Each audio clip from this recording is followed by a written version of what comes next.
बिस्मिल्लाहिर्रहमानिर्रहीम। अस्सलाम वालेकुम नाज़रीन, आज के प्रोग्राम में आपको खुशामदीद कहते हैं। मैं आपकी होस्ट हूँ सुमेरा मिर्जा। नाज़रीन, आज के प्रोग्राम में हम बात करेंगे, आपको याद होगा पाकिस्तान तहरीक इंसाफ के चेयरमैन यानी कि हमारे मौजूदा वज़ीर आज़म इमरान खान साहब इक़्तिदार से पहले अक्सर हमें दिखाई देते थे कि वो बात करते थे कि जो VVIP प्रोटोकॉल है और जो वज़ीर आज़म का जो प्रोटोकॉल है या जो मिनिस्टर्स हैं उनका जो प्रोटोकॉल है वो ख़त्म होना चाहिए। ज़्यादातर वो बात करते थे कि इसके ऊपर एक्सपेंसेस जो है वो बहुत ज़्यादा आते हैं और फिर सायरन बजाती हुई गाड़ियों की लंबी कतारें होती हैं और फिर जो अवाम है इनकी मूवमेंट से बहुत डिस्टर्ब होते हैं। और फिर हमने ये भी देखा कि वो मुख्तलिफ जो कंट्रीज थी उनके वज़राए आज़म से की मिसालें भी देते थे कि वो किस तरह से पब्लिक ट्रांसपोर्ट को यूज़ करते हैं अपनी मूवमेंट के लिए, और ख़ास तौर पर जो अपनी वो पर्सनल जो कन्वेंस इस्तेमाल करते हैं उसकी भी वो बात करते हुए हमें दिखाई देते थे। और अब प्राइम मिनिस्टर इमरान खान साहब ने हुकूमती वज़रा और जो मुआवनीन है उनको प्रोटोकॉल अपने जो है उनको तर्क करने के अहकामात जारी किए हैं। साथ ही साथ एक जो कॉलोनियल सिस्टम है यानी जो नौआबादियाती निज़ाम की जो बाक़ियात यहाँ पर हैं उससे छुटकारे का भी अज़्म जाहिर किया है प्राइम मिनिस्टर साहब ने। और इसके अलावा आज के प्रोग्राम में हम बात करेंगे कि पंजाब के जो तमाम डिस्ट्रिक्ट्स हैं उसकी बेहतरी तरक्याती फंड्स के मुनसिफाना तकसीम से मशरूत है, जो उससे पहले या अगर हम तारीख की बात करते हैं तो उससे पहले हमें कभी नजर नहीं आई। और इस तरह इस दफा पाकिस्तान तहरीक इंसाफ जो है वो उसको लेके भरपूर जो है वो पुरज़्म दिखाई देती है। फिर जनूबी पंजाब की महरूमियां जो शिकवे हमें पहले सुनाई देते रहे हैं माजी में, उसके अजाले के लिए बुजदार हुकूमत की आज हम परफॉर्मेंस की भी बात करेंगे कि वो कितनी कामयाब है। अपने पैनल का तारुफ करवाती चलूँ, सबसे पहले तशरीफ रखते हैं मेरे साथ नदीम कुरैशी साहब, आप पार्लियामेंट सेक्रेटरी बाय इंफॉर्मेशन है। सर आपको प्रोग्राम में वेलकम करती हूँ। अब्दुल्ला मलिक साहब, आप एनालिस्ट हैं, सर आपको भी प्रोग्राम में वेलकम करती हूँ। खालिद फारूकी साहब सीनियर जर्नलिस्ट हैं, सर आपको भी प्रोग्राम में वेलकम करती हूँ। नदीम कुरैशी साहब, सबसे पहले जो पहला टॉपिक है वो हमारा इसीलिए इसी पर है कि प्राइम मिनिस्टर साहब ने हुकूमती वज़रा जो हैं और मुआवनीन हैं उनके प्रोटोकॉल को तर्क करने के अहकामात दिए हैं। बहुत सारे प्राइम मिनिस्टर ऐसे हैं, बहुत सारे मिनिस्टर्स ऐसे हैं, बहुत सारे लोग ऐसे हैं जो इस जो फैसला है या जो उनकी जो विल है उसको गलत समझ रहे होंगे कि नहीं होना चाहिए। जाहिर है उनको आदत पड़ी हुई है माजी में इस तरह की प्रैक्टिसेस की। आप क्या कहते हैं? बिस्मिल्लाहिर्रहमानिर्रहीम। देखिए, प्राइम मिनिस्टर इमरान खान का शुरू से जो मिजाज है वो बिल्कुल हमारे जो यहाँ जो पॉलिटिकल कल्चर है उससे बिल्कुल मुख्तलिफ है। उन्होंने हमेशा अपनी जो स्ट्रगल थी 20-22 साल की वो भी गैर रिवायती अंदाज में, और फिर बतौर प्राइम मिनिस्टर जब उन्होंने ओथ लिया तो उसके बाद सबसे पहले उन्होंने अपनी ज़ात से इस सिलसिले का आगाज़ किया, उस VIP कल्चर को ख़त्म किया। यहाँ तो रिवायात ये थी कि 4-4, 6-6 कैंप ऑफिस प्राइम मिनिस्टर के हुआ करते थे और 6-6 कैंप ऑफिस वज़ीर आला पंजाब के या दीगर वज़ीर आला के हुआ करते थे, और बहुत बड़ी एक सिक्योरिटी फोर्सेस, वो एलीट फोर्स हो, वो पंजाब पुलिस हो, वो फेडरल की पुलिस हो या दीगर डिपार्टमेंट, बिल्कुल ऐसे उन फैमिलीज की प्रोटेक्शन पे उनको प्रोटोकॉल देने पर तैनात हुआ करते थे। प्राइम मिनिस्टर ने तो मतलब प्राइम मिनिस्टर हाउस में ना रहकर भी एक मैसेज दिया कि हम बड़ा सिंपली, और इसी तरह से गवर्नर पंजाब गवर्नर हाउस में नहीं रहते, और बहुत सारी चीजों का आगाज उन्होंने अपने प्राइम मिनिस्टर के ओथ के फौरन बाद किया। और मैं समझता हूं जहां अभी किसी हद तक अगर लोग समझते हैं कि जी प्रोटोकॉल है तो वो इसके बाद बिल्कुल चीजें नॉर्मल हो जाएंगी, और यकीनन अगर हमने 22 करोड़ के इस मुल्क को आगे लेकर चलना है तो फिर जो हुक्मरान तबका है, जहां जो एक माइंडसेट यहां है कि वो अमूमन अपने आप को हर कानून से बालातर समझते हैं, सबसे पहले उन्हें रोल मॉडल बनना पड़ेगा। उनको खुद ये साबित करना पड़ेगा अपने अमल से, जुबानी जमा खर्च से नहीं कि जी हम रोल मॉडल है, हम एक जिम्मेदारी लेकर आए हैं, हम पर एक जिम्मेदारी है, हमने इस कौम के मामलात को ठीक करना है, लोगों को लीड करना है। लीड करने के साथ ये नहीं करना कि अपने जाती प्रोटोकॉल से, अपने जाहो जलाल से, अपने रहन सहन से लोगों की जिंदगियां जीवन करें। दूसरा मैं एक और चीज अर्ज करूं, आज हम जिस मुआशरे में है ना जी, हमारे मुआशरे में एक बहुत सारी जो गैर मुतवाज़िन चीजें हुई हैं, वो भी चीजों का डिस्प्ले जो लोगों ने किया है वो आम आदमी को भी, मैं समझता हूं ये प्रोटोकॉल हुक्मरानों के साथ साथ हमारे यहाँ की अशराफिया को भी सोचना पड़ेगा, उन माली तौर पे बड़े मुस्तहकम लोगों को भी सोचना पड़ेगा कि उनके तर्ज जिंदगी से वो लोग जो ये इन वसाइल से ये जो जिनके पास ये वसाइल नहीं है उनकी जिंदगी में कितना फर्क पड़ता है, जिनमें एहसास महरूमी पैदा होता है, मुआशरे में अदम तवाजुन पैदा होता है। और हम तो अल्हम्दुलिल्लाह मुसलमान हैं, हमारे तो दीन ने प्रीचिंग इस बात की है कि हमने चीजों को एतदाल में रखना है। एक बात जरूर ऐड करूंगा, अच्छा प्राइम मिनिस्टर ऑफ पाकिस्तान की एक बड़ी ब्यूटी ये है कि वो बाज वालिदैन होते हैं ना, वो सिर्फ अपने बच्चों को ही डांट कर समझते हैं कि जी डिसिप्लिन कायम हो गया। मैं समझता हूँ प्राइम मिनिस्टर ऑफ पाकिस्तान को इस प्रोटोकॉल को पॉलिटिकल लोगों के साथ साथ बाबू तक राइज करना है। वो बाबू जो बहुत बड़े बड़े 10-10, 20-20, 50-50 कनाल के घरों में रहने की आती है और वो एक प्रोसेस से गुजरने के बाद समझते हैं कि जी वो सर्टिफाइड अशरफुल मखलूकात हैं और बाकी कौम के लोग जो लोग हैं वो उस लेवल पर नहीं है। आएंगे कि हमें सिक्योरिटी इश्यूज हैं, उन चीजों को भी हैंडल करना पड़ेगा। देखिए सुमैरा, सिक्योरिटी में और प्रोटोकॉल में बड़ा फर्क ठीक हो गया, बिल्कुल। सिक्योरिटी अल्टीमेटली जिस तरह से हमारा माहौल है, हम एक बदतरीन दुश्मन के पड़ोस में होने के वजह से हमें बहुत सारे मसाइल का हमेशा से हम शिकार रहे हैं। सोसाइटी में बहुत सारे इश्यूज होते हैं। आपने बात की एक नदीम साहब के अपने से उन्होंने स्टार्ट लिया। अब्दुल्ला साहब आपकी जानिब आना चाहूंगी यही बात लेके प्राइम मिनिस्टर साहब ने अपने से स्टार्ट ले लिया, जाहिर उन्होंने अपने प्राइम मिनिस्टर हाउस के खर्चे भी कम किए, वो भी मिसाल हमारे सामने है, फिर उनकी तनख्वाह भी हमारे सामने है, अपने से तो उन्होंने स्टार्ट ले लिया। लेकिन जैसे मैंने पहले बात की कि एक स्पेशल माइंड सेट होता है वुज़रा का, मुशीरों का, मुआवनिन का, जितने भी वीवीआईपीज हैं प्रोटोकॉल का, क्या एक्सेप्टेंस होगी उनमें इस डिसीजन को लेके प्राइम मिनिस्टर के? देखिए पहली बात तो ये है कि हम प्राइम मिनिस्टर के जो 6 जुलाई का ट्वीट था हम उसको अप्रिशिएट करते हैं। ये खुश आइन बात है कि बिलाखिर उन्होंने 10 अगस्त 2018 को जो उन्होंने एक स्टेटमेंट दी थी, जिसका आज आपने भी किया, आज मैं उनकी ये स्टेटमेंट लेके भी आपको चैनल दिखा भी रहा है। उन्होंने कहा था कि जब भी हमारी हुकूमत पीटीआई की हुकूमत पावर में आएगी तो हम जो ब्लू बुक के जो वीवीआई कल्चर के और प्रोटोकॉल के जो पैरामीटर्स हैं उनको हम यकसर बदल देंगे। न सिर्फ बदल देंगे बल्कि उन्होंने अपनी पार्टी के उस वक्त के जो लोग बैठे थे उनसे कहा था कि आप अपनी एक तैयारी करें, उसको चेंज करने के लिए जो पैरामीटर्स हैं उनकी तब्दीली लाने के लिए आप सोचें और हमें क्या करना चाहिए। तो ये चीज़ बड़ी अच्छी है।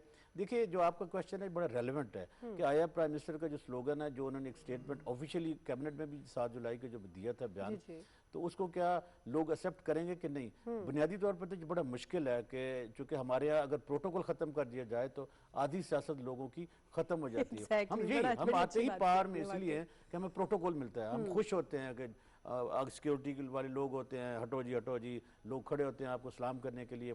ये वाकई कॉलोनियल ईरा की जो ना वो बाकियात हैं जो आज भी हमारे स्ट्रक्चर में मौजूद हैं। जैसे of the record Khalid Farooqui साहब भी आपसे बयान कर रहे थे कि जब बाबू जब दरवाज़ा खुलता है तो वो देखता है कि कौन है, कहाँ से आया है। तो ये कौन और कहाँ के जो अल्फाज हैं ना ये बड़े पंचिंग हैं, जो आम आदमी को हमें और आपको अट्रैक्ट नहीं करते। क्योंकि जो वेलफेयर स्टेट का जो कंसेप्ट है वो इंटायरली डिफरेंट है। वेलफेयर स्टेट के सभी बराबर होते हैं, उसके सारे ही बच्चे होते हैं, उनकी एक ही माँ होती है और माँ के लिए तो सब बराबर होते हैं। तो मेरा ख्याल है कि हमें देखो 2 चीज़ों में डिफ्रेंशिएट हर सूरत में करना पड़ेगा, एक सिक्योरिटी और एक प्रोटोकॉल। प्रोटोकॉल समथिंग डिफरेंट है। प्रोटोकॉल जो ब्लू बुक है हमारी जो इंटीरियर मिनिस्ट्री उसको डील करती है, उसमें हेड ऑफ स्टेट्स के लिए होता है, प्राइम मिनिस्टर प्रेसिडेंट के लिए होता है कि जहां वो जाते हैं तो एक डिकोरम होता है उसको रखने के लिए। अब सिक्योरिटी समथिंग एल्स है। सिक्योरिटी ये है कि मेरी ख्वाहिश है कि मेरे साथ 2 गाड़ियां चलनी चाहिए, मेरे साथ 40 पुलिस वाला होना चाहिए। आपको याद होगा कि जब इरफान सिद्दीकी साहब थे प्राइम मिनिस्टर के मशीर, तो उनके पास वुज़रा में तमाम वुज़रा में से सबसे ज़्यादा प्रोटोकॉल और सिक्योरिटी हुआ करती थी। अब इसकी क्या रीज़न है? एक ऐसा शख्स जो अखबार में लिखता है, अच्छा अखबार नवीस है, हम उसके अप्रिशिएट करते हैं, लेकिन जो ही वो पार में आते हैं तो उनको मसाइल पैदा होते हैं। सिक्योरिटी थ्रेट है, क्या थ्रेट है? आपको किसी ने मारना तो नहीं है, ना तो आपको कोई पोलिटिकल ट्राइबल है।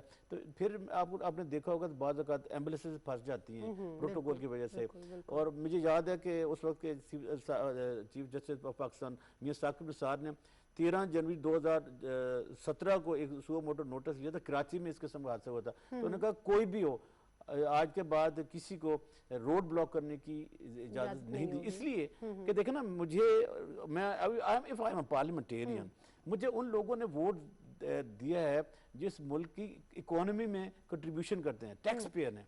अब जब मैं एक पार्लियामेंट का हिस्सा बन गया, मैं वजीर बन गया, प्राइम मिनिस्टर बन गया, प्रेसिडेंट बना, चीफ मिनिस्टर बन गया, मुशीर बन गया, तो मैंने आकर उन्हीं लोगों को वायलेशन कर दी। और ये आर्टिकल जो हमारे आइन के जो 27 आर्टिकल हैं जो ह्यूमन राइट से डील करते हैं, उनकी खिलाफ वर्जी है।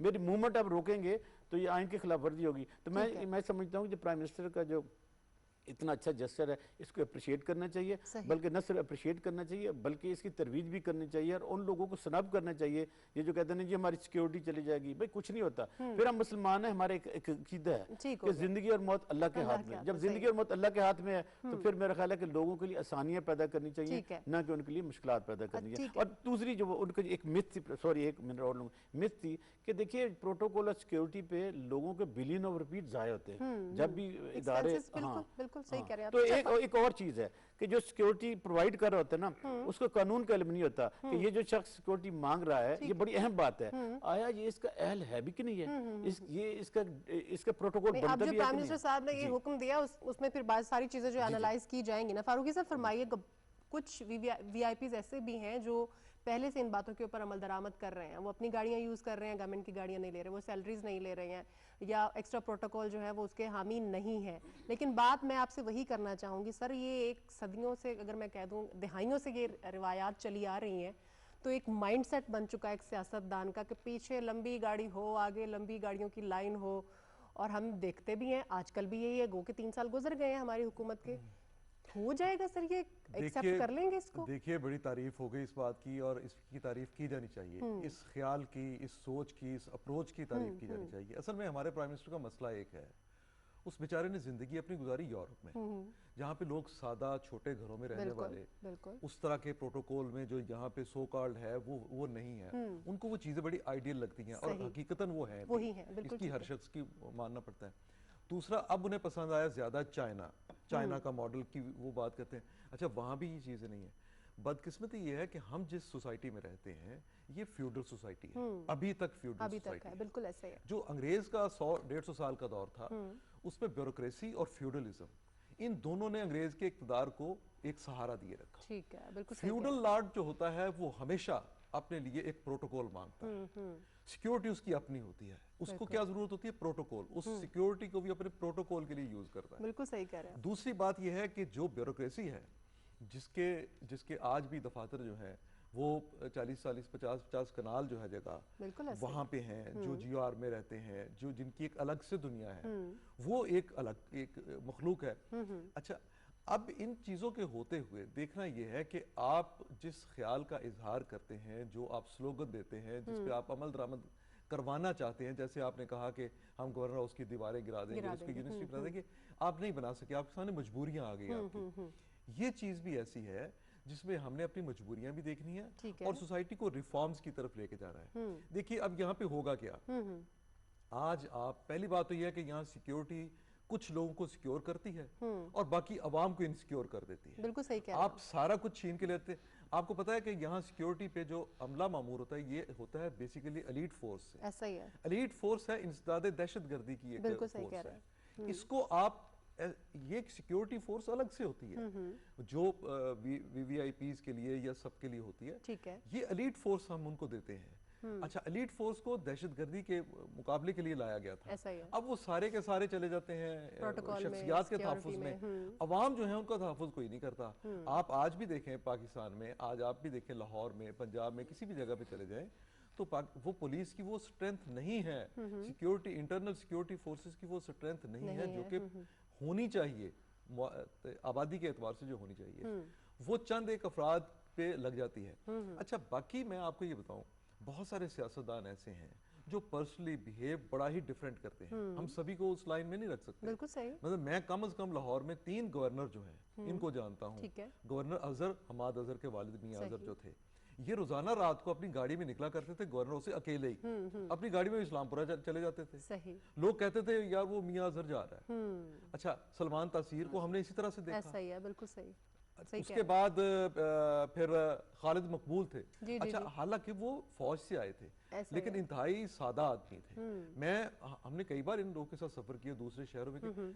गवर्नर हाउस से निकल के एयरपोर्ट तक जाते हुए, जहां एयरपोर्ट पे उन्होंने अपना हेलीकॉप्टर लेना है, वहां तक तो कोई सिक्योरिटी नहीं होती। जैसे ही दूसरे शहर में लैंड किया, वहां सैकड़ों पुलिस वाले आपके लिए। ये वो प्रोटोकॉल है बेसिकली जो लोगों को तंग करता है, जिसकी वजह से सड़कें बंद की जाती हैं, आपके रास्ते बंद करके एम्बुलेंस से रोक ली जाती हैं। और ये किसी एक शख्स के लिए नहीं होता, आप सोसाइटी के किसी भी तबके को देख लें, हर किसी के लिए ऐसा हो रहा है। जिसको जहां पे जितना इख्तियार मिलता है वो अपने उस इख्तियार का इस्तेमाल करता है। इसमें सिर्फ सियासतदानों को ब्लेम देना जो है वो नहीं। ठीक है। बाकी ये है कि अब जो हमने यहाँ पे पाकिस्तान में रह के कुछ चीजों की शुरुआत भी होती है। ये तो है कि हम किस चीज के आदी हैं, लेकिन कुछ चीजों की शुरुआत भी होती है। ठीक है। अब ये शुरुआत इनिशिएट तो करें ना, इनिशिएट तो किया जाए। अब ये इनिशिएट जिस तरह से करेंगे, अब हम ये देखेंगे कि सबसे पहले वो जो गैर जरूरी सिक्योरिटी, गैर जरूरी एहलकार फराहम किए जाते हैं वो वापस ले लिए जाए, नंबर 1। और सिर्फ ये नहीं बल्कि वो जो जाहो जलाल का मुजाहिरा किया जाता है, आपको पता है यहाँ पे जो बंदे जिसके साथ ज्यादा बंदे हो ना उसको कहा जाता है ये उसके इंजन हैं। ऐसा ही है। अच्छा, ये जिनके पास गाड़ियां हैं, जो लैंड माफिया है, ये जो फाइनेंसर हैं, ये जो डेवलपर हैं, ये जिन्होंने अपने काम करवाने होते हैं, वो एमपी एमएनए के पीछे, मिनिस्टर के पीछे लगे होते हैं। देखिए ये हमारा कौमी अलमिया है, ये किसी एक पॉलिटिकल पार्टी का इशू नहीं है, सही। ये एक कौमी अलमिया है। वो जो फाइनेंसर और जो वो लगे होते हैं ना, जिन्होंने अपने काम करवाने होते हैं, वो 20-20 गाड़ियां साथ देते हैं, 10-10 गाड़ियां साथ देते हैं। बिल्कुल। गवर्नमेंट के इदारों को प्राइवेट लोग जो है वो प्रोटोकॉल की गाड़ियां फराहम करते हैं। सही कह रहे हैं आप। और वो काफिले जब बनते हैं तो वो एहसास कमतरी पैदा करते हैं पब्लिक में। आज की पब्लिक जो है वो रियाया नहीं है। हम पाकिस्तान के शहरी हैं, ठीक है, पाकिस्तान के एक शहरी को भी सिक्योरिटी उतनी ही उसी तरह मिलनी चाहिए जिस तरह अपर क्लास में किसी ब्यूरोक्रेट को, किसी सियासतदान को, किसी वडेरे को मिलती है। ये अलग बात है कि कुछ हमारी जो मजबूरियां हैं, जैसे मिसाल के तौर पे अफगानिस्तान में हमने देखा और दहशतगर्दी की एक लहर को देखा। हमारे यहाँ पे बेशुमार वो लोग हैं जो इन्वेस्टर आते हैं, गैर मुमालिक से आते हैं, हमारे यहाँ पे चाइनीज है, यूरोपियन आते हैं। इन सबको सिक्योर करने की हमारी जिम्मेदारी भी है, ये हमारी जिम्मेदारी है। बाकी ये मेंटालिटी खत्म करने की ठीक हो। अच्छा नदीम साहब फरमाइएगा, एक फ्यूडल सिस्टम की बात की, जाहिर है ये आपके लिए एक बहुत बड़ा चैलेंज होगा जब आप प्राइम मिनिस्टर साहब के इस विजन को लेकर चलेंगे, उसको उससे किस तरह से टेम्पटेंगे। फिर कॉलोनियल सिस्टम की जिस बाकियात की प्राइम मिनिस्टर साहब बात कर रहे हैं वो भी आपके लिए एक बहुत बड़ा चैलेंज है। जैसे खालिद फारूकी साहब ने कहा कि अगर इसको हम मुकम्मल तौर पर कर नहीं सकते तो कम से कम इनिशिएट तो कर सकते हैं ना, तो ये इसके लिए आपने क्या मैकेनिज्म बनाया? देखिए मैं आपको एक चीज़ अर्ज करूँ, कॉलोनियल सिस्टम जो है अब उसके और कई परतें बन गई हैं, उसके कई विंग्स बन गए हैं। डिफरेंट लोगों ने अपने अपने लिए, अब तो मैं आपको बड़ी एक हैरान को, मेरे लिए बड़ी न्यूज़ थी, मैंने लाहौर में देखा है कि लोगों ने ग्रेव यार्ड कब्रस्तानों में भी जगह मुख्तस कर ली है, और कॉलोनीज में जो कॉलोनीज के साथ मुख्तस कब्रस्तान है वो कहते हैं जी किसी और जगह से किसी की तदफीन ही ना हो पाए। मैंने एटलीस्ट पिछले एक साल जगह जहां पर सोचा जाता है कि जी यहाँ पर अमीर गरीब सब बराबर हैं, मैंने एटलीस्ट 10 से 15 केसेस मैंने पिछले 2.5 साल में खुद सॉल्व करने की कोशिश की, और मेरे लिए बड़ी न्यूज़ थी। अभी हमारे जो निस्बतन कम तरक्की याफ्ता शहर हैं और साउथ पंजाब, वहाँ तो तसव्वुर भी नहीं है। तो मैं समझता हूँ ये इस सिस्टम ने, ये जो प्रोटोकॉल सिस्टम है, इसने अब जिंदों के साथ साथ जो ताकतवर लोगों के मुर्दे हैं जो अल्लाह के यहाँ पेश हो जाते हैं, जो इस अफानी दुनिया से एक दायमी दुनिया की तरफ चले जाते हैं, उनके यहाँ भी प्रोटोकॉल ने घेरा डाल लिया है। तो इमरान खान साहब ने अपनी ज़ात से जब कोई शख्स किसी काम का आगाज करता है तो वो बुनियादी तौर पर एक रोल मॉडल पेश कर रहा होता है। वो कह रहा होता है कि जी मैं खुद इन चीज़ों को छोड़ रहा हूँ, और वो तो शुरू से ही इमरान खान साहब तो वैसे ही प्रोटोकॉल के आदी नहीं थे। जो लोग उनको जानते हैं, जो करीब से उनके उनमें बिल्कुल जो है वो नॉर्मल लोगों की तरह उन्होंने जिंदगी गुजारी है। हालांकि नो डाउट के वो एक हीरो रहे हमेशा, और हमेशा उनका एक फेम रहा, लोगों में उनकी ग्लैमरस पर्सनैलिटी रही। इसके बावजूद उनके बहुत सारे क्लिप्स ऐसे हैं कि वो जब शुमाली इलाका जात में मूव कर रहे थे या अपनी ड्यूरिंग पॉलिटिकल स्ट्रगल में, तो वो आम आदमी के साथ बैठकर खाना खाना, आम आदमी के साथ गपशप लगानी, उसके हालात से आ गई। और वो इतने जो इन्फॉर्मेटिव है वो इसीलिए है कि उन्होंने हमेशा आम आदमी के मसाइल को समझने की कोशिश भी की और उनको समझा भी। मैं समझता हूँ कि अब ये काम है हुक्मरानों के बाद उन लोगों का जिनका मैंने पहले हिस्से में जिक्र किया कि वो लोग जो ना तो पॉलिटिक्स से हैं और ना ही ब्यूरोक्रेसी से हैं, लेकिन वो बड़े बाअसर लोग हैं, इकोनॉमिकली साउंड लोग हैं। उनको भी अपने लिविंग स्टैंडर्ड से, अपने स्टाइल ऑफ लिविंग से, अपनी जाती जिंदगी की जो इवेंट्स हैं, उनकी फैमिली फंक्शंस हैं, उनकी दीगर गैदरिंग्स हैं, उनसे उनको भी एक मैसेज देना पड़ेगा। उन्हें कोशिश करनी पड़ेगी कि हम सब लोग मिलकर इस कल्चर के अगेंस्ट स्ट्रगल करें। ठीक हो और वो कल्चर जो हमारे रिलीजन का ठीक है, वो कल्चर जो इस धरती का है, हम उसको फरोग दें ताकि लोगों को जीने का मजा आए, हम जिए भी सही और लोगों को जीने भी दे। हमने जो एक माहौल जो क्रिएट किया, ये बड़ा मसरूई, बड़ा आर्टिफिशियल माहौल था। और मैं समझता हूँ कि प्राइम मिनिस्टर इमरान खान ने शायद बहुत सारे लोगों के इल्म में ना हो, आप पिछले 3 साल में president house, prime minister offices, chief minister house office, इनके अगर एक्सपेंस देखें 50% कट, कमी आई है। रीजन यही थी कि प्रोटोकॉल खत्म किए गए, ठीक हो गया, सिर्फ जस्ट सिक्योरिटी को रखा गया। और हमारे तो प्रोविंशियल मिनिस्टर्स के पास तो पहले बिल्कुल प्रोटोकॉल नहीं है। माजी में ये था कि डिस्ट्रिक्ट टू डिस्ट्रिक्ट जब मूवमेंट हुआ करती थी तो पूरा स्क्वाड साथ चला करता था।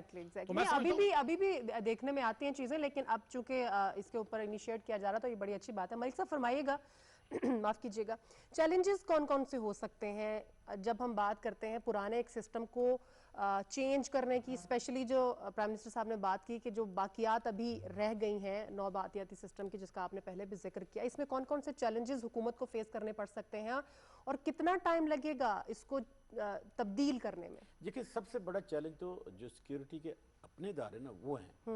अब वो क्या कहते हैं, वो करते हैं कि देखिए जैसे होम डिपार्टमेंट है, होम डिपार्टमेंट पंजाब का है, अब होम डिपार्टमेंट ही ये इस बात का तयन करता है कि किसको कितनी सिक्योरिटी का वॉल्यूम प्रोवाइड करना चाहिए।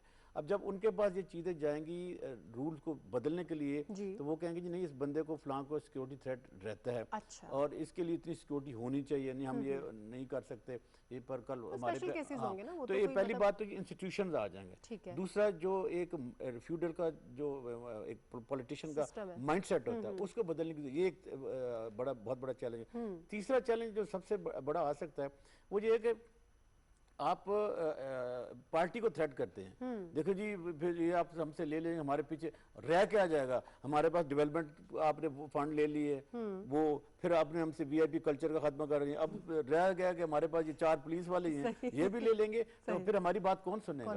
अब इन चैलेंज को एड्रेस करने के लिए मेरे ख्याल हुकूमत के साथ साथ सिविल सोसाइटी, जो हमारी अपनी जनता है, जो लोग हैं, लोगों को भी समाजी तौर पर जब तक हम इस चीज़ का बायकॉट नहीं करेंगे, हम इसको बुरा नहीं समझेंगे, तो यार देखो यार लॉ लश्कर के साथ आया है, ये जो प्रेशर होता है ना उस चैलेंज को फेस करने के लिए, ये बड़ा ज़रूरी है। तीसरा हमारा मीडिया ने हमेशा, मैं अप्रिशिएट करता हूँ कि हमेशा बड़ा ही अच्छा पॉजिटिव रोल अदा किया है। जहाँ भी इस किस्म के कोई मामला आते हैं और वहाँ कोई डेथ हो जाती है, जो कि रक्षा में बच्चा पैदा हो गया, इन चीज़ों को हाईलाइट किया, उसको नेगोशिएट किया। चौथा बड़ा अहम मसला है कि जो हमारे कोर्ट्स हैं, कोर्ट्स भी एक बहुत बड़ा चैलेंज है कि जी आपने फलां की सिक्योरिटी क्यों कम कर दी है, इनको लाइव थ्रेट्स हैं, ये सबका आईजी है, सबका चीफ जस्टिस है। तो मेरा ख्याल है कि ये जो चैलेंजेस मैंने 3-4 आपको गिनवाए हैं, इनको एड्रेस करने के लिए ज़रूरी है कि हम ग्रास रूट लेवल पे इन चीज़ों का तदारक करें, और जो स्ट्रक्चरल चेंजेस है ना उनको करने की ज़रूरत है।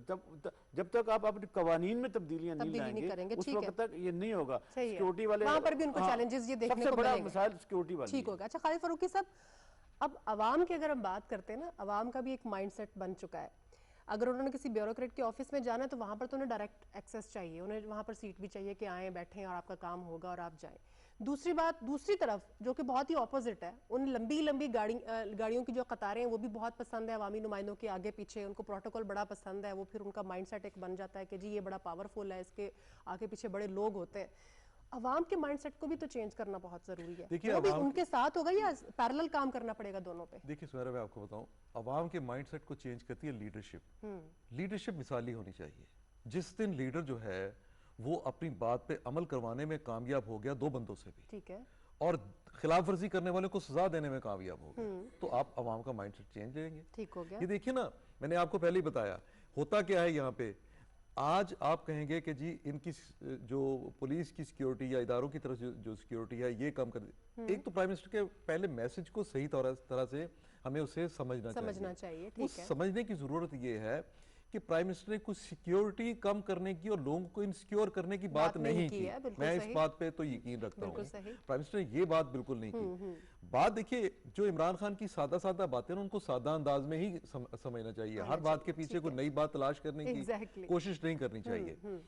एक बात तो यह है कि कोई लोगों को इनसिक्योर करने की बात नहीं की, मेंटेलिटी की बात की है, उस प्रोटोकॉल की, उस जाहो जलाल की बात की है, वो हटो बच्चों वाली जो एक सिक्योरिटी होती है उसकी बात की है कि आपका कोई बहुत किसी भी इदारे का कोई नुमाइंदा बड़ा अफसर जो है वो जा रहा है तो उससे पहले रोड्स बंद हो जाती हैं और वहां पे इदारों को, पुलिस वाला को मजबूर कर दिया जाता है कि आप खड़े हों और उनका इस्तकबाल करें और आपने लोगों को गुजरने नहीं देना। ये हम जब पुलिस पे इल्जाम दे देते हैं तो फिर हम बड़ी एक ज्यादती भी कर रहे हैं, गलत डायरेक्शन में जा रहे होते हैं। बिल्कुल सही है। तो प्राइम मिनिस्टर ने बेसिकली बात की है उस प्रोटोकॉल की। सो इसको लीडरशिप ने ही चेंज करना है, जिससे ये मिसाल बनेगी ना तो देखिए बाकी लोगों को लोग खुद नापसंद करना शुरू कर देंगे। पब्लिक हमेशा अपने लीडर के पीछे चलती है, लीडर उसको रास्ता दिखाता है। ये जो रास्ता दिखाया है इस पर जिस दिन ये हमें पता चला कि ये इन लोगों ने खिलाफवर्जी की थी, प्राइम मिनिस्टर उस पर ये एक्शन लिया है। अच्छा, अब मेरे अपने ख्याल के मुताबिक पीटीआई भी जो जमात है, हुक्मरान जमात हमारी जो है, ये इतनी मजबूत भी हो चुकी है। इसको हुकूमत करते हुए 3 साल हो गए हैं। केपीके में उसको 5 साल उन्होंने पहले गुजारे, 8 साल हो गए हैं। अब इसकी लीडरशिप को भी अपने अंदर एक इतनी मैच्योरिटी दिखानी चाहिए कि आपका लीडर अगर एक बात कह रहा है तो उसको फॉलो किस तरह से करना है। बिल्कुल ठीक है। ये सबसे अहम बात है। अच्छा, इमरान खान ये सारी तब्दीलियां कैसे ला सकते हैं? मिसाल के तौर पे आप जब लीडरशिप की तरफ देखते हैं, कुछ चीजें, कुछ शख्सियात ऐसी होती हैं जो कि आपके नाम के उस ओहदे पे बैठे होते हैं। बिल्कुल सही है। कुछ लोग वो होते हैं जो सिंपल सा, देखे ना, अब आप इमरान खान का ड्रेस देख लें, क्या ड्रेस होता है। वो ड्रेस इंतहाई सिंपल सादा, थोड़े पैसों का बना शलवार कमीज है, उस पर कोई लंबा चौड़ा खर्चा नहीं आता। एक चप्पल जो पाकिस्तानी होती है, पाकिस्तान में बनती है, वही पहनते हैं। मैंने उनके कोई घड़ी लगी वो नहीं देखी जिसकी हम कीमत लाखों में लगाएं कि 50 लाख की घड़ी आई होगी। कोई सूट ऐसा नहीं देखा जिसके बारे में ये पता चले कि ये सूट सीने वाली जो तैयार करने वाला जो ब्रांड है वो साल में 50 सूट तैयार करता है, 50 उसके लोग पहले से होते हैं। इस तरह की चीजें हमने नहीं देखी। तो इन चीजों को इमरान खान का अपनी पार्टी पे होल्ड भी है। मैं नहीं समझता कि पीटीआई का कोई एक शख्स भी, कोई एक रुकने असेंबली, पार्लियामेंट का कोई बंदा, कोई मिनिस्टर इमरान खान के सामने खड़े होकर स्टैंड ले सकता है। एग्जैक्टली। इस इशू पे लीडर को अपनी लीडरशिप जब दिखाएंगे, ये पब्लिक को आप चेंज होता। सही कह रहे हैं सर, क्योंकि प्राइम मिनिस्टर ने जब अपने हाउस के एक्सपेंसेस कम किए तो उसको भी तो आवाम अप्रिशिएट कर रहे हैं। अप्रिशिएट किया। बिल्कुल सही कह रहे हैं। दो किस्म के प्रोटोकॉल है, देखिए ना, एक आपको रोड पे नजर आता है, दिल्ली में गाड़ी रुक गई और वो इशारे बंद हो गए। एक जो बड़ा क्रिटिकल है ना वो माइंडसेट, वो है जो रिस्पोंडेंट्स का, मसलन आप किसी दफ्तर में गए, अच्छा कुरैशी साहब आ गए, मलिक साहब आ गए, रुकी साहब आ गए, उनके लिए और एक लिए आप भाई बाहर बैठे। बिल्कुल ये जो चैलेंज है ना, नहीं मलिक साहब, वो जो आपने बात अभी की है ना कि अवाम भी कायल हो गई। अच्छा, अब अवाम को बुज़दार साहब से क्या प्रॉब्लम है? बुज़दार से प्रॉब्लम ये है कि बुज़दार का वो जाहो जलाल क्यों नहीं? बिल्कुल, वो अवामी नुमाइंदों की तरह डील करता है। सही हो गया। वो क्यों नहीं नजर आता? उनके बारे में भी हम बात करेंगे क्योंकि आज हमारा उस टाइप के क्यों नहीं नजर आते जो हम गुजरायाला देखते हैं। हमारा ये भी एक अलमी है, लेकिन वो बात वही है कि टाइम के साथ साथ चेंज हो जाएगा जब ये इनिशिएट करेंगे। अच्छा सर, अब आ जाते हैं पंजाब के बेहतरी की तरफ, डेवलपमेंट की तरफ। पहली दफ़ा ऐसे हुआ कि जनूबी पंजाब के लिए अलग से जो है वो बजट रखा गया, लेकिन अगर ओवरऑल पंजाब की हम बात करते हैं तो तमाम अजला में बेहतरी तभी आ सकती है कि जो तरक्याती फंड्स है वो इक्वली डिवाइड हो। जनूबी पंजाब का तो मसला इस तरह से हल हो गया कि उनके लिए अलग कर दिया गया, बाकी भी ज़िले हैं, बाकी भी इलाके हैं, वहाँ पर भी जो है वो किस तरह से काम हो रहा है सर इसके ऊपर, ताकि पिछली तारीख को हम दोहरा ना सकें, माजी को हम दोहरा ना सकें और महरूमियाँ जो है एज इट इज़ रह जाए। देखिए सुमेरा, माजी को जब तक हम तकाबुल नहीं करेंगे, कंपैरिजन नहीं करेंगे हाल के साथ, हम मुस्तकबिल के हवाले से अच्छी हिकमत अमली नहीं बना सकते। हमने देखना यह है कि माजी में फंडिंग कैसे होती थी, तरजीहात क्या थी, किस तरह से किन ग्राउंड्स पे पैरामीटर्स लेकर और प्रायोरिटीज का तयन किया जाता था, और अब क्या तरजीहात है। इस बार जो बजट 2021-22 पंजाब गवर्नमेंट ने दिया, उसमें सिर्फ साउथ पंजाब के लोगों के साथ तो उन्होंने एक बहुत बड़ी ब्लेसिंग की है, तो मैं समझता हूँ वो सारे लोग बड़े हैप्पी हैं। पूरे पंजाब के साथ सारा पंजाब हमारा पंजाब के नाम से जो डिस्ट्रिक्ट डेवलपमेंट पैकेज दिया गया है 360 बिलियन का, 36 के 36 अजला को डिफरेंट मेगा प्रोजेक्ट्स के अलावा जो रूटीन की म्यूनिसिपल सर्विसेज हैं, जिनमें ड्रिंकिंग वाटर है, जिनमें रोड्स हैं, जिनमें स्ट्रीट लाइट्स हैं, और जिनमें सिवरेज सिस्टम है, जिनमें गलियात हैं, सड़कात हैं, और कोई रोड की एक्सटेंशन है, ये तमाम पैकेज ने पूरे पंजाब के लोगों को यकसा मौके दिए हैं कि वो तमाम डिस्ट्रिक्ट्स आगे बढ़े, ठीक है। उनमें जो बेसिक नीड्स है लोगों की, जो लोगों की बेसिक डिमांड्स हैं, जो रियासत की बुनियादी जिम्मेदारी है, हाँ जी, जी। वो उनके लिए आसान हो सके। ठीक है। किसी शख्स के घर के बाहर अगर सीवरेज का पानी खड़ा हुआ है या कोई शख्स अरसा दराज से छोटे और अहम मसाइल, बुनियादी अपने मसाइल। मतलब एक घर बनाने के बाद उसको ये भी नसीब नहीं होता कि उसके घर के बाहर की सड़क तामीर हो जाए, ठीक हो गया। उसको मालूम ही नहीं है कि कौन सा महकमा उसकी हेल्प कर सकता है। तो ये एक बहुत बड़ा रेवोल्यूशन होने जा रहा है। ठीक है। अब जैसे लाहौर शहर है, मैं इंफॉर्मेशन शेयर करता हूं और पीटीवी के तवसुत से कोई शख्स भी इस पर डिबेट कर सकता ठीक है। है। ये सिर्फ फैक्टेड फिगर नहीं है। माजी की जो गवर्नमेंट थी, बिल्कुल हमसे पहले की जो गवर्नमेंट थी, उनका जो 3rd ईयर था उसमें लाहौर जिले के लिए उन्होंने 63 बिलियन 63 अरब रुपए रखे थे ऑरेंज चेन के अलावा। जी जी। जबकि उस्मान बुज़दार साहब की गवर्नमेंट ने 86 बिलियन का प्रोजेक्ट, डिफरेंट प्रोजेक्ट के लिए यहाँ डेवलपमेंट प्रोजेक्ट रखा है लाहौर शहर के लिए।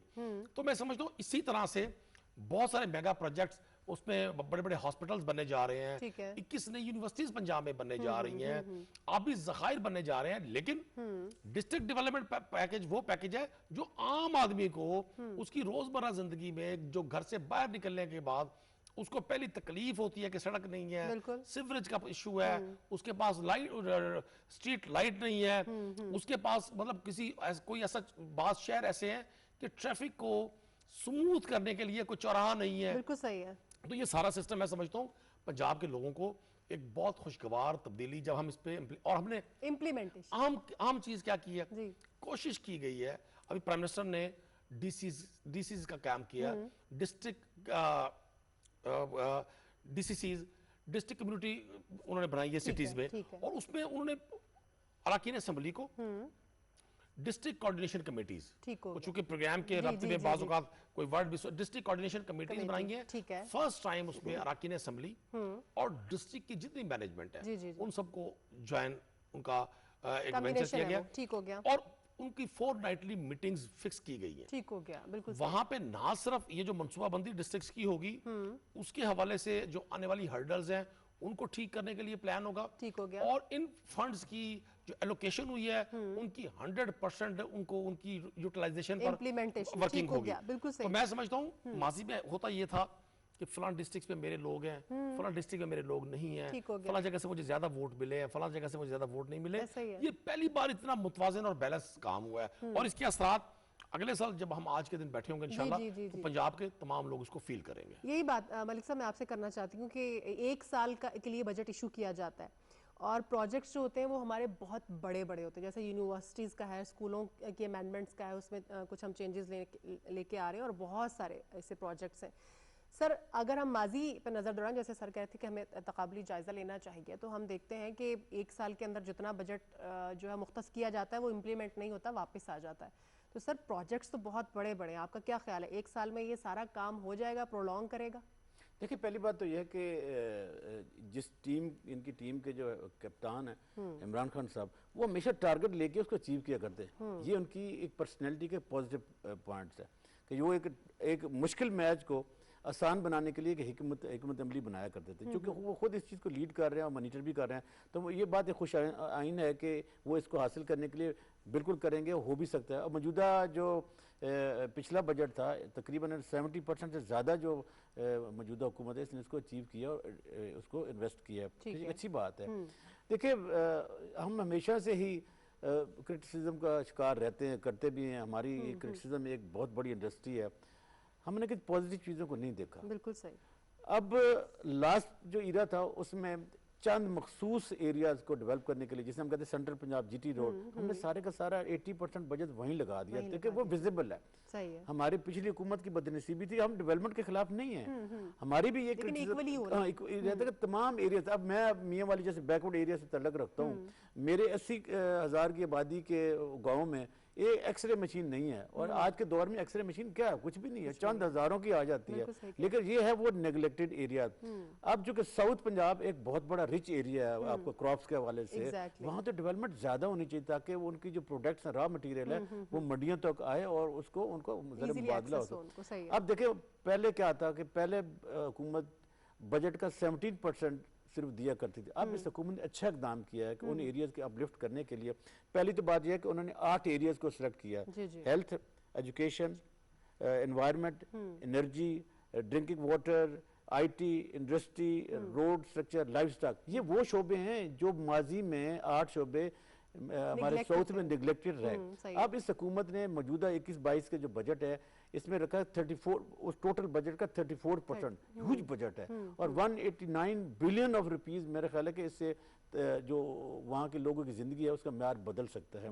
अल्लाह करे ये जो बजट एलोकेट किया गया, ये जैसे आपका क्वेश्चन है, अब ये डिपेंड करता है कि जो हमारे पार्लियामेंटेरियन हैं अब ये किस तरह उस निगाह रखते हैं। अब एक प्राइम मिनिस्टर बैठा हुआ है, देखें प्राइम मिनिस्टर जब स्लोगन दे रहा होता है, अपना इलेक्शन मैनिफेस्टो दे रहा होता है, तो वो सिनेरियो और हो जाता है। अब जब आप प्राइम मिनिस्टर हाउस में पहुंच जाते हैं तो आपको सुबह जो एक मिलिट्री सेक्रेटरी आके बताता है कि सर आज ये होने वाला है, ये चीजें होने वाली है, तो वो सारे का सारे जो प्लान आज जैसे आज वो किसी वजह से नहीं आ सके, तो ये वो एजेंसी होती हैं जिसकी वजह से आपका एक माइंडसेट बदल जाता है। लेकिन अगर आपकी टीम आपको बैकअप कर रही हो और अच्छे दे रही हो तो ये पॉजिटिविटी एक आ सकती है।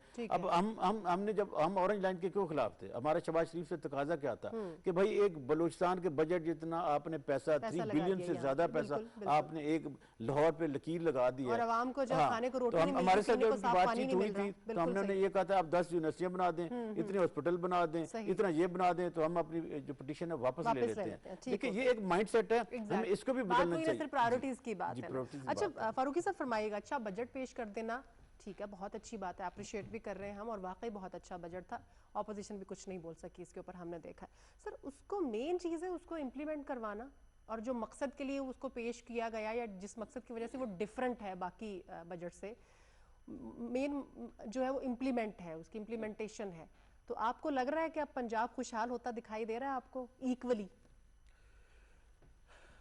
देखिए अच्छी बात ये, क्योंकि मेरा हुक्मरान जमात से ताल्लुक नहीं है ना। वो तो देखिए ये जवाब दे सकते हैं, तो मिनिस्टर इसका जवाब दे सकता है कि नहीं, जिस तरह की पॉलिसीज बनाई जा रही हैं, जिस तरह डीसीसी का कहा वो बनाई जा रही है, इस तरह 3 साल गुजर चुके, देखिए 3 साल गुजर चुके, अब है डिलीवर करने का वक्त, ठीक है ना। डिलीवर करने के वक्त में अब अगर ये डिलीवर नहीं करेंगे तो फिर 2 साल के बाद इम्तिहान भी सामने है, पर्चा भी सामने आ जाएगा, लोग पूछ लेंगे भाई आपने क्या किया। मेरा ख्याल है कि जो कुछ विल है, जिस तरह सोचा जा रहा है, जिस तरह करने की कोशिश की गई है, जिस तरह मतलब तकरीबन जैसे अभी मलिक साहब बात कर रहे थे कि 189 बिलियन जो है वो तो इस बजट में एलोकेट कर दिया गया। ऑलमोस्ट 32% हमारे टोटल जो तरक्याती बजट है उसका ये बनता है। 37% आपने क्या किया कि रोजगार के मौके जनूबी पंजाब को दे दिए। अच्छा ये निगलेक्टेड एरियाज थे, हम सब मानते हैं ना, वहाँ यूनिवर्सिटी थी ना हॉस्पिटल थे। अब वो बेचारा वहाँ से कहाँ से, डीजी खान से उठ के, राजनपुर से उठ के, किसी बर्न यूनिट की तलाश में वो लाहौर तक जब बंदा आता था तो वो रास्ते में क्या जिंदा रह सकता है? उसके लिए बड़े मुश्किल हालात हैं। सो ये चीजें जो हैं जब पैसा वहां पे लगेगा तो यकीनी तौर पे होगा। मसला ये है कि नंबर 1 इम्प्लीमेंटेशन की स्पीड तेज होनी चाहिए, नंबर 2 शफाफियत होनी चाहिए, नंबर 3 मैं इस बात पे यकीन नहीं रखता कि क्या इन पैसों को ये हुकूमत और इन प्रोजेक्ट्स को ये हुकूमत अपने ही टर्न्योर में मुकम्मल कर पाएगी कि नहीं, ऐसा कभी नहीं होता। कई प्रोजेक्ट्स ऐसे होते हैं जो कई साल लेते हैं, मिसाल के तौर पे कोई 5 साल का होता है, 7 साल का होता है, ये कंटिन्यू करते हैं।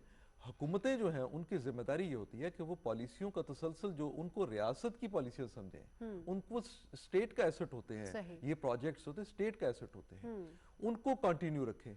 अब बड़ी मजबूरी में इस हुकूमत ने ये मेट्रो ट्रेन की जो बात हो रही है, ऑरेंज ट्रेन की, तो उसको बड़ी मजबूरी में चलाया, हालांकि वो घाटे का सौदा है, हम सब जानते हैं वो घाटे का सौदा है, लेकिन पैसा लग चुका, अब उसको आप उसको छोड़ नहीं सकते, आप उसको चला रहे हैं। इसी तरह से ये जो प्रोजेक्ट्स वहाँ पे ये शुरू कर सकती है हुकूमत, जो कर रही है उसमें जो तरजीह इनकी है, अगर, और मेरा ख्याल है कि इसमें यकीनी तौर पे हाँ वो जो पैसा अब साउथ के लिए इस्तेमाल, जो अब कहा जा रहा है कि साउथ के लिए पैसा इस्तेमाल होगा, साउथ में 3 डिवीजन है, 11 तकरीबन इजला है उसके बनते, देखने की बात कहाँ, क्या वहां बेइंसाफी तो नहीं होती? क्या वहां पे ये तो नहीं होता कि कोई एक इलाका जो है वो तरजीह में आ गया और वहां पे काम हो रहे हैं, दूसरे इलाके में काम नहीं हो रहे? क्योंकि मैं ये जो बात थोड़ी सी क्रिटिकली इसको ये देखना चाहिए, हम जो बात सुन रहे हैं वो ये है कि साउथ में भी कहीं पार्टी डिफरेंसेस किसी ना किसी जगह पे, मिसाल के तौर मुल्तान की उसकी मिसाल सामने आई कि जनाब यहाँ पे कुछ थोड़ा सा इख्तलाफ भी है, इसलिए यहाँ बड़ा तरक्याती मनसूबा कोई शुरू नहीं हो सका, इस जिले में काम नहीं हुआ, इस जिले में काम नहीं हुआ। इस पे बैठ के पार्टी की लीडरशिप को और पार्टी के थिंक टैंक्स हैं उनको ये सोचना पड़ेगा ठीक है। कि उनको ये जो अपॉर्चुनिटी मिली वो आप साउथ पंजाब सूबा नहीं बना सके इसलिए कि आपकी प्रॉब्लम है कि आपकी पार्लियामेंट में वो अक्सरियत नहीं है, आप उस तरह से बिल मंजूर नहीं करवा सकते, लेकिन आप वहां पे जो सेक्रेटेरिएट का आपने वादा किया उसको पूरा करें, आपने जो वहां पे फंड्स एलोकेट किए उन फंड्स का दुरुस्त इस्तेमाल करें। बिल्कुल सही। क्यों नहीं, देखिए ये हर जिले में अगर एक यूनिवर्सिटी का जो कॉन्सेप्ट है ये अगर पूरा हो जाता है तो मैं समझता हूँ इससे बड़ी और कोई बात ही नहीं है। इसी तरह से आप हॉस्पिटल जो है वो बनाने में कामयाब हो जाएंगे। ये जितने फंड्स इस साल इस बजट में एलोकेट किए गए माजी में वाकईतन इसकी मिसाल नहीं मिलती। साउथ पंजाब में ये पैसा, मैं आखिरी बात नहीं कर लूं, ये जितना पैसा एलोकेट किया गया इस पैसे को जितनी स्मार्टली, जितना क्विकली, जितना स्विफ्टली और जितना शफाफियत के साथ इस्तेमाल कर लिया जाए तो मेरा ख्याल है कि सम्राट हमें एक साल में नजर आ जाएगा। मैं खालिद साहब की बात को बड़ा इम्पोर्टेंटली देख रहा था, बड़ी इनको अप्रिशिएट करना चाह रहा था, बड़ा अच्छा पॉइंट रेज किया। देखिए ये जो मंसूबे और होते हैं ना, ये पॉलिसियाँ होती हैं, ये स्टेट की और कौम की ओनरशिप होती है। हमें अपने इख्तिलाफी सियासी इख्तिलाफ की बुनियाद पर डिसकंटिन्यू नहीं करना चाहिए। अच्छा, दूसरी अहम बात ये आज की जो गुड न्यूज़ है जो आज चीफ मिनिस्टर पंजाब ने दी है, देखिए हमारे यहाँ हम कहते हैं कि दुनिया की बेस्ट यूथ अवेलेबल 62% ज्यादा आबादी है और पीटीआई को ही उन्होंने वोट दिया। साउथ के लोग यूथ के लिए आज चीफ मिनिस्टर ने अनाउंस किया कि 32% जॉब का जो कोटा होगा उनको एलोकेट। मेरे ख्याल ये उनके लिए एक बड़ी इंकरेजिंग बात है कि गरीब का बच्चा भी अब मेरिट पे, अल्लाह करे कि ये जो आप बात कर रही है मेरा ख्याल है कि हमारे जैसे इदारों को जो न्यूट्रल हैं किसी शासन उनको ये प्रेशर रखना चाहिए कि भाई ये काम करो। अच्छा नदीम कुरैशी साहब, हम देखते हैं कि जब एक हुकूमती या एक किसी नुमाइंदे को कहीं से चुना जाता है और ख़ासतौर पर उस इलाके से चुना जाता है जो महरूमियों का शिकार है और दिहाइयों से हो, तो उस शख्स को वहाँ की महरूमियों का ज़्यादा बेहतर तरीके से अंदाज़ा होता है, ना कि लाहौर में या कराची में या कहीं भी और बैठे शख्स को होगा। वज़ीर उस्मान बुज़दार ज़ाहिर है उधर से उनको इलेक्ट किया गया है, तो फरमाइएगा आपको क्या नज़र आ रहा है, स्पेशली कि सिर्फ जनूबी पंजाब की हम बात करते हैं, वहाँ की जो महरूमियाँ, वहाँ से जो शिकवे शिकायतें हमें अक्सर मिलते थे, आप भी जनूबी पंजाब से, मैं भी जनूबी पंजाब से हूँ, आप अवामी नुमाइंदे हैं, आप क्या कहते हैं कितनी कामयाब हो सकी है 3 सालों में पिछले में बुज़दार हुकूमत जनूबी पंजाब? बहुत बड़ी तब्दीली है। मतलब अभी जैसे मलिक साहब ने एक चीज़ की निशानदेही की कि जॉब्स में 32% कोटे की एलोकेशन हो जाना, इससे बड़ा ब्रेक थ्रू और क्या होगा। फारूकी साहब भी फरमा रहे थे कि जी सिविल सेक्रेटेरिएट बनाए। सर वो मैं बता रहा हूँ, जो लोग साउथ पंजाब के रहने वाले हैं और आप भी माशाल्लाह इंफॉर्मेशन से हैं, तो सिविल सेक्रेटेरिएट तो एक्टिव हो गया, 18 डिपार्टमेंट वहाँ शिफ्ट हो गए हैं, बाकायदा वर्किंग शुरू हो गई है, स्टाफ तैनात हो गया, लोगों के काम होने शुरू हो गए हैं। उनके लिए जो डेकोरम बनाना था वो फाइनल हो गया है। इमरान खान साहब ने मुल्तान के सेक्रेटेरिएट का इफ्ताह कर दिया, भावलपुर में वो नेक्स्ट मंथ में करने जा रहे हैं। तो मैं समझता हूँ ये एक बहुत बड़ा ब्रेक थ्रू है साउथ पंजाब के लोगों के लिए। और आपने बिल्कुल ठीक कहा, जब कोई शख्स अवामी नुमाइंदगी के लिए आगे बढ़ता है तो जिन इलाकों से वो नुमाइंदगी का हक लेकर आता है उस पर सबसे पहले जिम्मेदारी उन हलकों की, उन इलाकों के मसाइल की के हल की होती है।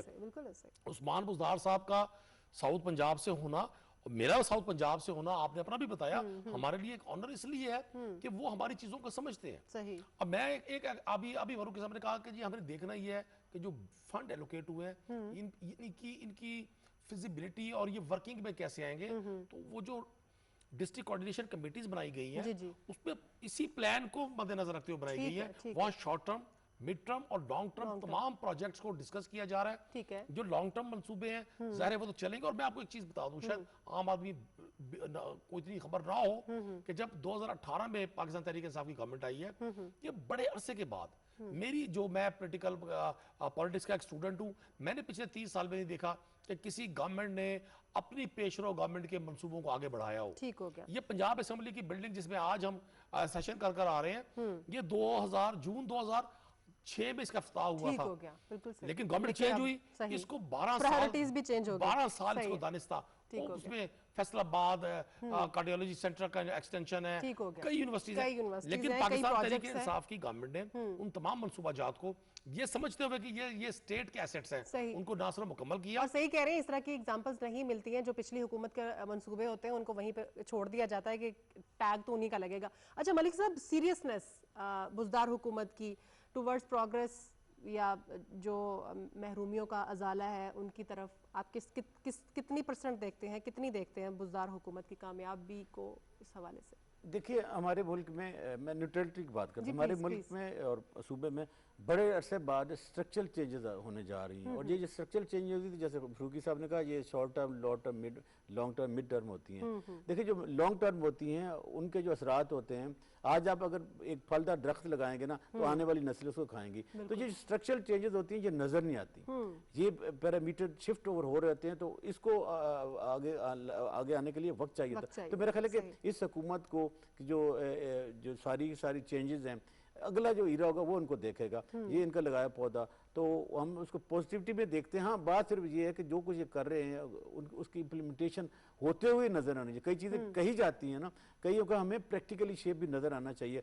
और जो एक बात जो शुरू में आपने बड़ी अच्छी पूछी थी चैलेंजेस वाली, देखिए इस सिस्टम को जो सबसे बड़ा चैलेंज है वो है जो कॉलोनियल ईरा के छोड़े हुए बाबू है ना, वो जो वाटरिंग करते हैं सिस्टम को, अगर हम उनका माइंडसेट बदल देंगे तो फिर अब देखें इस जो पिछले हुक्मरानों के जो परवरदे हैं उनकी तीसरी नस्ल जा रही है, उनके 2 नस्लें रिटायर हो चुकी हैं, अब वो माइंडसेट बड़ी मुश्किल से बदलेगा। तो मेरा ख्याल है कि पॉजिटिविटी में ये चीज देखनी चाहिए कि जिस इस हुकूमत ने अच्छे इकदाम किए हैं, पॉजिटिव तब्दीली आ रही है। ठीक हो गया। अच्छा फारूकी साहब, खादमे आला का लेबल, लंबे लंबे बूट पहन के बारिशों में चले जाना, हैट ओढ़ना, और ये सब कुछ इन चीज़ों से साइड पे होकर, जैसा कि आपने बड़ी अच्छी एग्जांपल दी थी और मुझे बहुत अच्छी लगी कि आपने कहा कि वो शोशा, वो चीज़ें नहीं हैं जो पहले थीं बुज़दार साहब में। इन सारी चीज़ों से हट के सर परफॉर्मेंस को किस तरह से देखते हैं जुनूबी पंजाब में, स्पेशली बुज़दार हुकूमत की? देखिए मैंने बताया कि अब ये परफॉर्मेंस का इस वक्त ये टाइम है उनका अब डिलीवर करने का। हाँ बिल्कुल, अभी मेरा ख्याल है टाइम दे सकते हैं हुकूमत को, लेकिन साल के बाद हम 2 साल के बाद हम जरूर पूछ लेंगे और 1 साल के बाद भी पूछ लेंगे कि आपने क्या किया। उसमें जो सबसे मेजर चीजें होंगी, क्या आपने लिटरेसी रेट बढ़ाया यहाँ पे, क्या आपने हेल्थ फैसिलिटीज यहाँ पे लोगों को दी, सही, क्या आपने रोजगार यहाँ पे दिया, क्या आपने एक तो गवर्नमेंट जॉब्स देनी थी जो आपने 32% कोटा आपने मखसूस कर दिया, उसमें तो आपने लोगों को कहा, क्या आपने उन स्टूडेंट्स को उस एरिया के निगलेक्टेड एरियाज के जो लोग हैं, स्टूडेंट्स बच्चे जो हैं, क्या आपने उनकी पढ़ाई का वो म्यार भी बनाया जिस म्यार की बुनियाद पे वो आके तो कंपटीशन के एग्जाम जो है वहां पे जाके आके बैठ सके, उन यूनिवर्सिटीज का जो लाहौर में यूनिवर्सिटीज है उनका मुकाबला कर सके। आप किस म्यार की यूनिवर्सिटीज वहां पे बना रहे हैं, वो यूनिवर्सिटीज जो हैं वो मतलब क्या हमें क्या देंगी, कि क्या किस तरह के प्रोड्यूस करेंगी। ये जब चीजें हम देखेंगे और फिर हम देखेंगे कि आपके पास जो सबसे बड़ी अपॉर्चुनिटी आ रही है वो ये है कि आप ऐसे अब मोटरवे, कनेक्टिव रोड्स, ग्वादर, ये सारा कुछ जो है उसके साथ साउथ पंजाब शायद इस पंजाब से भी ज्यादा जुड़ा हुआ है, उसमें आपने कितने इक्तिसादी वो जो जोन है वो कितने आपने बना दिए, ठीक हो गया। आप कहाँ लोगों को वहां पे खुद से बिजनेस अर्न करने के मौके आपने कितने दे दिए हैं। तो जब आप ये सारी चीजों को एक दफा से देखेंगे, उसका जीडीपी हर जिले का अपना जो है उसको देखेंगे, हर जिले की अपनी, अब देखिए ना आप कभी काम इस पे करें कि ये कितने रिच हैं अपनी प्रोडक्शन में, जी। लेकिन वो उनका पैसा आप वहां पे इस्तेमाल कर रहे हैं ना, तो अब देख रही है कि वो रिजल्ट उसका फिर इसके बाद क्या निकलता है। ये तो मुमकिन नहीं हो सकता कि आप एकदम से लिटरेसी रेट को बढ़ा दें, लेकिन कुछ चीजें ये मुमकिन है कि आप वहां पे कम से कम लोगों को हेल्थ में फैसिलिटीज दें, आप पानी, साफ पानी पीने का दें, म्यारे जिंदगी लोगों का बुलंद करें। ये जो एजुकेशन वाला है इसमें आपको टाइम लगेगा, लेकिन मुझे मेरा ख्याल है कि डायरेक्शन ठीक है। टाइम खत्म हो चुका है। आखिरी बात जी देखिए बड़ी तेजी से देखिए, हमें एज ए नेशन भी प्राइड करना चाहिए। इस हुकूमत के कुछ इकदामात ने हमें इंटरनेशनली अच्छे लेवल पे दी इकोनॉमिस्ट ने हमारी तारीफ की है कि पाकिस्तान थर्ड मुल्क है जिसने कोरोना पे बहुत अच्छे बैक टू नॉर्मल। ठीक हो गया, ठीक है। बहुत शुक्रिया नदीम कुरैशी साहब आपका डिस्कशन के लिए, अब्दुल्ला मलिक साहब आपका भी बहुत शुक्रिया, खालिद फारूकी साहब बहुत शुक्रिया डिस्कशन के लिए। नाज़रीन आज के प्रोग्राम से इतना ही। सुमेरा मिर्जा को इजाजत दीजिए, अपना ख्याल रखिएगा, अल्लाह हाफ़िज़।